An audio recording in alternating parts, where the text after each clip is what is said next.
Biologia.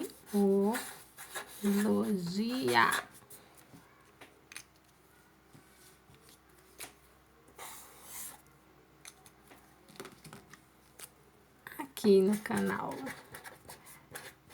Sim. Tchim. Poxa. Voltando aqui. Pronto. Aqui a gente vai falar sobre vírus. Antes, vou me apresentar. Meu nome é Larissa Rayane. Eu sou professora de biologia. E a gente vai ficar aqui falando sobre vírus no momento. Tá bom? Como vocês viram, deu um espirro, né? E esse espirro provocado pelo quê? Algum vírus entrou dentro do meu corpo e eu tô ficando gripada. Oh, céus, e agora? Bem, vamos entender as principais características, tá? Essa primeira aula a gente tá falando sobre isso. E para começar as primeiras características, eu tenho que falar para vocês que vírus, ele é chamado de partícula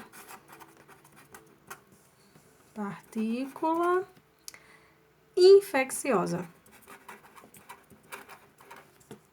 Não é considerado ser vivo. Mas por que ele não é considerado ser vivo? Porque ele é acelular. Acelular. Não tem de jeito nenhum célula. Ausência. Então, se ele não tem célula, ele não pode ser considerado ser vivo, porque célula é uma das principais características para um ser considerado ser vivo. Então, a gente vai dizer que é uma partícula celular, não tem célula. Se ele não é considerado ser vivo, quer dizer, eu estou falando isso, mas há uma discussão que ainda não chegou a um ponto assim, bater o martelo de dizer, é ser vivo ou não é? Porque ele apresenta algumas funções que um ser vivo consegue apresentar. Ele consegue reproduzir-se, ele consegue se nutrir, mas só dentro de um outro corpo. Veja, ele sozinho, fora de um corpo, ele está inerte. Ele é chamado de parasito. Parasito obrigatório. Obrigatório porque ele necessita estar dentro de uma célula. Parasita obrigatório, ele pode ser chamado também de parasita intracelular, tá? Porque é dentro de uma célula. Então, parasita intracelular é obrigatório. Então, essas funções aí que a gente chama metabólicas só existem quando ele está dentro de um ser vivo. Se ele está fora, ele fica inerte. Ele está quietinho lá, totalmente isolado, não tem função nenhuma. É como se estivesse congelado. Certo? Então, por isso que ele é chamado de parasita intracelular obrigatório. A gente também consegue encontrar uma característica que é a ausência de hialoplasma e ribossomos. Essa ausência de hialoplasma e ribossomos faz com que ele não tenha um metabolismo. Então, ele não possui metabolismo. Opa, isso aí. Não possui metabolismo. Vamos a outra característica. Os vírus, eles também são seres que apresentam estruturas diferentes. Então, eles têm diferentes estruturas. Então, nem todos os vírus possuem essa estrutura aqui que eu acabei de fazer para vocês. Esta estrutura é de um tipo de vírus. E cada vírus tem uma parte dele que é responsável por alguma função. E a gente vai ver aqui daqui a pouco. Além do mais, ele apresenta. Obrigatoriamente, todo vírus possui cápsula. Todo vírus possui cápsula. Mas alguns vírus possuem envelope. Veja só, alguns. Agora a cápsula, todos devem ter cápsula. Tudo bem? Ok. Vamos ver direitinho essa questão de cápsula. O que quer dizer? Saindo você, entrando você. Vamos lá. Isso, olha só. Eu fiz esse esquemazinho aqui para vocês entenderem mais fácil. aqui está a estrutura de alguns vírus, claro que eu não fiz de todos. Mas existem dois tipos. A gente tem os vírus que são encapsulados, eles apresentam uma cápsula, apenas essa cápsula, que ela é uma cápsula proteica, que protege o material genético que está aqui dentro. E a gente também vai ter os vírus envelopados, que apresentam um envelope que protege a cápsula proteica. Então, ele tem outra proteção, além da cápsula proteica, ele tem um envelope, tá? Esse envelope, ele é formado por lipídios, proteínas e carboidratos, certo? Vamos aqui. Então, vocês estão vendo essas cápsulazinhas aqui? São capsídeos, né? Capsídeos são pequenas cápsulazinhas e juntando forma a cápsula maior, né? Aqui a gente tem outra estrutura também de um vírus, certo? E a gente tem capsídeos, tá? Dentro a gente tem o material genético, tá aqui essa hélicezinha aqui, ó, tá vendo? Material genético. E outro tipo de vírus que a gente pode encontrar, que é esse aqui. Esse vírus aqui a gente chama de vírus bacteriófago. Vê, ele parece uma aranhazinha, né? Eita, é mesmo, parece, mas ele é um vírus bacteriófago, quer dizer que ele só ataca bactérias. Lembra que eu falei que existem diferentes estruturas? Então, a gente também tem diferentes tipos de vírus. Esse vírus, ele tem dentro de sua cabeça o material genético. Aqui a gente tem a estrutura de cabeça, que a gente chama que é feita de proteína. Aqui a gente vai ter a cauda, que é esse corpinho dele. E aqui abaixo, que parecem garras, né? São fibras caudais, que são prolongamentos da cauda. Que quando ele entra em contato com a bactéria, ele agacha-se e ele penetra, esse material genético vai penetrar como se fosse uma injeção dentro da bactéria. Então, esse vírus tem essa particularidade, certo? E como eu falei dos vírus, esses que falei aqui são todos vírus com cápsulas. Agora, vírus envelopados, a gente vai encontrar o envelope, que é, então, essa estrutura lipídica, proteica e carboidratos também. Vê, ele apresenta nesse envelope essas estruturazinhas assim, que são chamadas de glicoproteínas.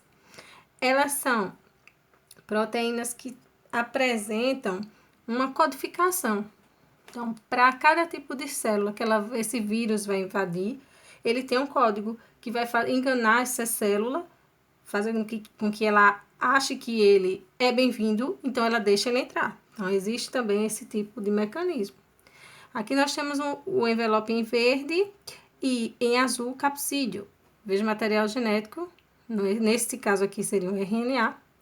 E a gente tem que saber o seguinte, que existem vírus que apresentam estruturas icosaédricas, que são essa forma aqui, helicoidais ou complexas. Complexas a gente vai encontrar esses aqui. Veja, estamos falando do capsídeo. Quando a gente for falar de capsídeo, são esses três tipos de estruturas. Estrutura icosaédrica, helicoidal e complexa. Já envelopados apresentam o envelope.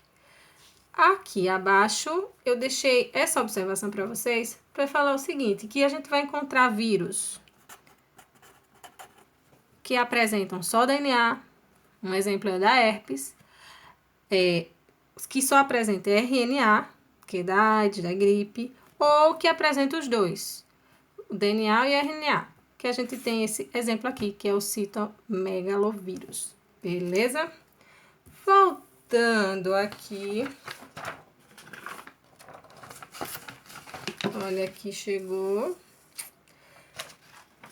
A gente ainda tem que falar um pouco sobre a forma de prevenir. Como é que a gente previne vírus? Então, vamos colocar aqui prevenção.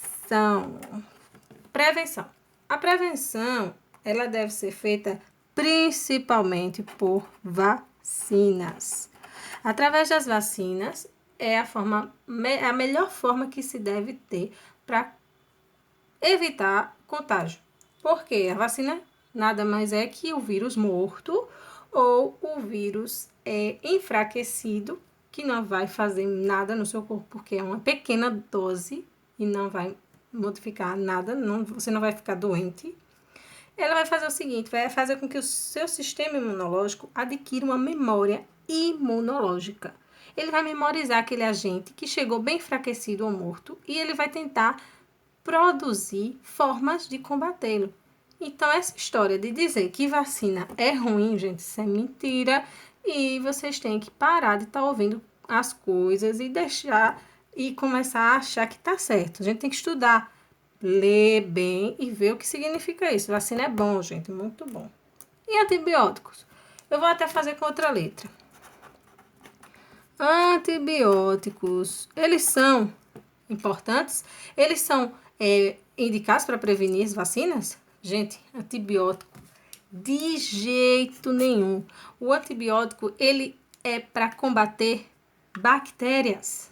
Ele destrói as bactérias. Se você está com uma doença viral, uma gripezinha, você de repente vai e toma antibiótico, você está fazendo o quê? Destruindo algumas bactérias do seu corpo. Se você não toma a quantidade de dias correta, você vai terminar fazendo com que as bactérias consigam ficarem mais resistentes. E aí elas vão ficar resistentes a antibióticos e você vai ter uma população com maior resistência de bactérias. Não usa, tá? Isso aqui está errado. Então, eu vou usar o quê? Antivirais. Antivirais. Os antivirais são o tipo de medicamento que resolve essa questão dos vírus, tá bom? Então, por favor, não é todo antiviral. E quando você está gripado, você não vai tomar um antiviral, você vai tomar, na verdade, um remédio que vai conseguir amenizar aqueles sintomas, para que o seu corpo consiga combater com maior facilidade, você esteja mais disposta, etc. Mas outros vírus mais fortes, como por exemplo o do coronavírus, ele deve-se utilizar algum antiviral. Não sabe-se ainda qual o melhor, mas vejam que eles estão tentando descobrir, até então, essa aula que estou fazendo com vocês, existem alguns medicamentos que estão sendo eficazes, né? Então, mais acima, esse aqui eu vou deixar para a próxima aula, tá? E a próxima aula a gente vai falar sobre as doenças causadas pelos vírus e vamos falar também sobre o tipo de reprodução, como é a reprodução, tá bom? Esse aqui vai ser um tema para a próxima aula e eu espero que vocês tenham gostado dessa introdução aos vírus, tá bom? E eu te espero na próxima. Um grande beijo e até lá. Tchauzinho!